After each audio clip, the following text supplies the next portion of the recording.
Welcome back to Refocused Radio. We are here again, and man, today we have a true honor. We are going to talk to the one and only filmmaker and best-selling author Dinesh and all about his latest film, The Dragon's Prophecy, based on Jonathan Cahn's book. It dives into moral and biblical dimensions of October 7th and what it reveals about good, evil, and the battle for the human soul. I had the pleasure to watch this film. It was very powerful, and I just want to say thank you for taking some time this morning to be on with us. How are you doing, sir?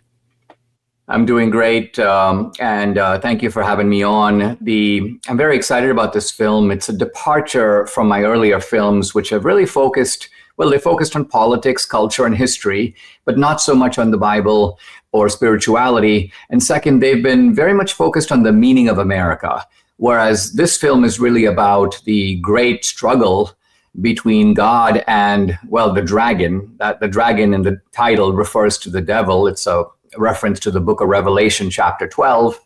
And it's an application of that kind of grand biblical framework to events going on around us from October 7th, the Middle East, the Trump peace plan. The idea here is that these aren't just ordinary events. They are in some ways biblical events. When you think about what first drew you to this project, and think about the story of the Dragon's Prophecy, what convinced you that this should be made into a film?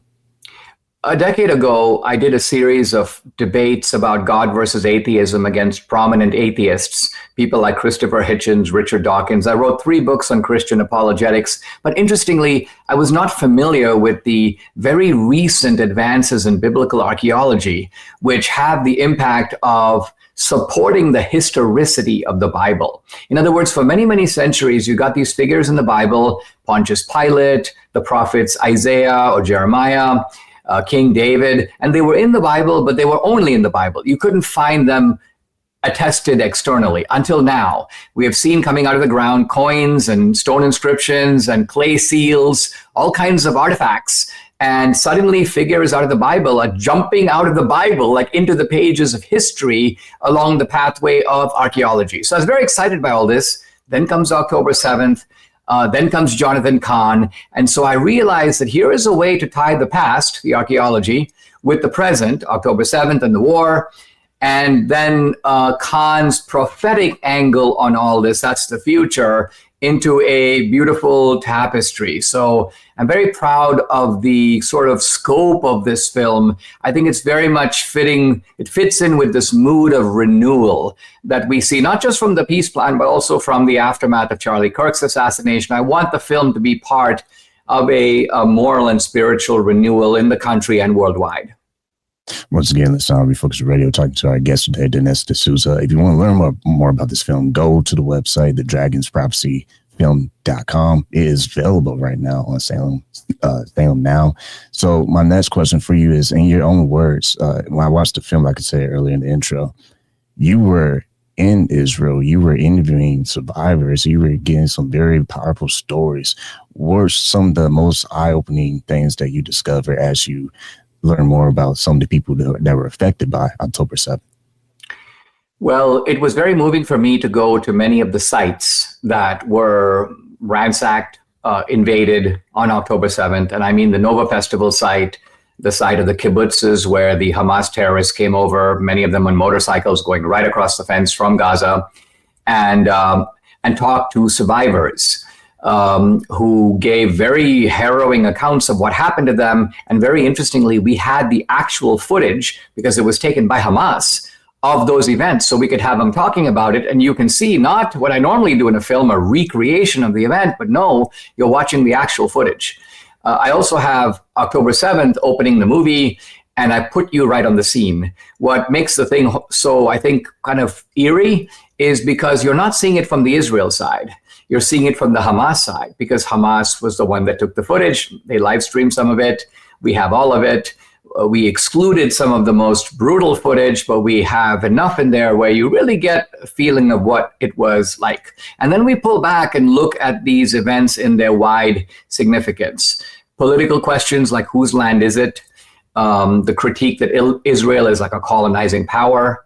The claims now from some of these people on the right who are very anti-Israel, anti-Jewish, We take all of that on. The film is very timely in a way, but it's also timeless because it doesn't get stuck in the mud. It is able to look at things in a kind of broad perspective.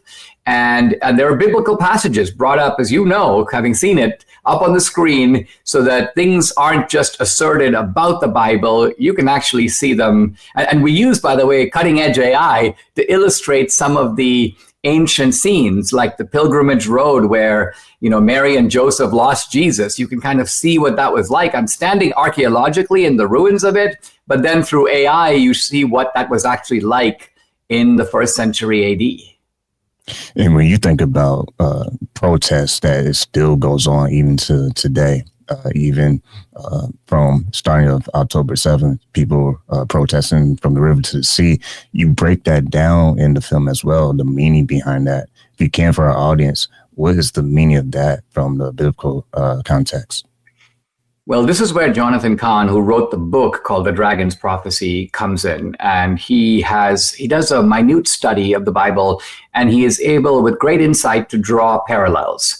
So he points out, for example, that God gives Abraham and his descendants the land, quote, from the river to the sea. The phrase, almost the exact same phrase, appears in the Bible. And yet that phrase is now inverted to imply that Israel should exit the land from the river to the sea, and all that land belongs to the Arabs, who have decided really very much in recent years to call themselves Palestinians. The other point that Cahn makes is the name Hamas, which in Arabic means something like force or strength. Very interestingly, in Hebrew, it means violence. And if you look at the Hebrew scriptures in the Hebrew, it says things like, Lord, save me from the men of Hamas, or Hamas dwells in the dark places of the earth, the actual word appearing in the Bible. So Cahn is able to provide a kind of flashing biblical insight so that we can look at these things. And if it was just one thing, you'd go, well, maybe that's a coincidence. Maybe that's just interesting. But he draws it out so elaborately that I think you leave the theater and you're like, wow, there's a lot for me to think about. And that's really what a good film does. It doesn't actually supply ready-made answers. It shows you a lot of things you didn't know. It draws on your head and heart, both your mind and your emotions. It has beautiful music.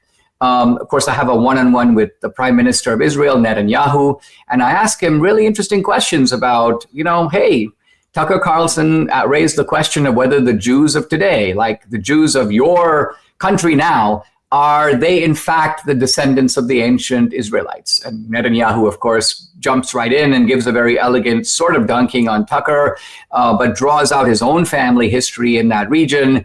So the film, as I say, moves back and forth from the timely to the timeless. It's actually a lot timelier now than when I even made the film, but just because it happens to have, well, we think the timing is somewhat providential. The Dragon's Prophecy is available, like I said earlier, on sale now. You can go learn more about the film at thedragonsprophecyfilm.com. My next question for you, Dinesh, is how did you approach the balancing of history, Bible, real world conflict on the screen? That had to been a challenging task. Well, the difficulty is to figure out how to weave the tapestry together. And the other difficulty is this. I mean, I'm very comfortable in the political terrain. I had to tread cautiously in the biblical terrain because even though I've written about these subjects, I haven't treated them before cinematically. Jonathan Cahn speaks primarily to an audience that already accepts the authority of the Bible, but I have a mixed audience, a lot of secular people, and some people are going to say to me, well, yeah, Dinesh, but as you know, there's been a school of criticism since the 19th century which says, these figures in the Bible, if they're not like made up, they're embellished. The Bible was written hundreds of years later after the fact.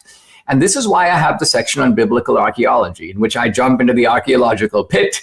And why? Because what I want to show is that the archaeology is actually ratifying not just major figures in the Bible, it's doing that, but very minor figures in the Bible that you couldn't possibly have known hundreds of years later. It would be like something like 300 years from now, asking someone to make up a bunch of stuff about today and give the names of the interns in the White House who are working with Trump. Well, who would be able to do that? So archaeology ratifies, for example, the guy who was the royal steward and cook for King Hosea. This is like in the 6th or 7th century BC. There are a couple of dudes mentioned in the book of Jeremiah. They appear like once or twice there. You could call them cameo appearances in the Bible.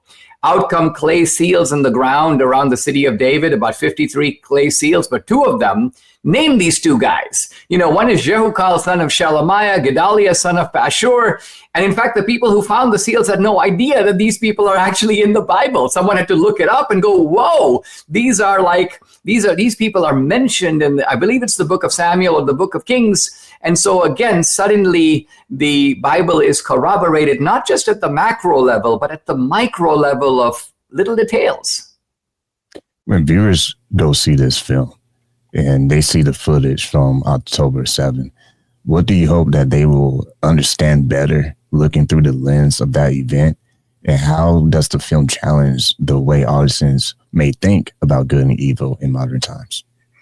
So October 7th, I think, even putting aside for a moment the Bible, you can see there's something a little unique about this if you think about it. Because it is very odd for someone to do these atrocities and be really proud of it. So that was Hamas. They filmed it, they live stream it. We have a call in the film where a guy who has actually killed a bunch of Jews is calling his mom and dad and basically saying, put mom on, I'm a hero, I just killed 10 Jews. And you might expect the parents to be like, oh my God. But they're like, Allahu Akbar, wonderful, wonderful son, we're so proud of you. So you see right here something that requires a little bit of processing, because I think psychologically it's a little difficult for us to grasp. Even the Nazis, by the way, in World War II, who did tremendous atrocities, they hid them. The death camps were all placed outside of Germany, in occupied Poland or the occupied territories. Why? Because the Nazis were like, we don't want the German people to see this. But this contrasts with Hamas, which is like, we want our people to see this. We think that this is going to enhance our reputation in Gaza, maybe also in the so-called West Bank.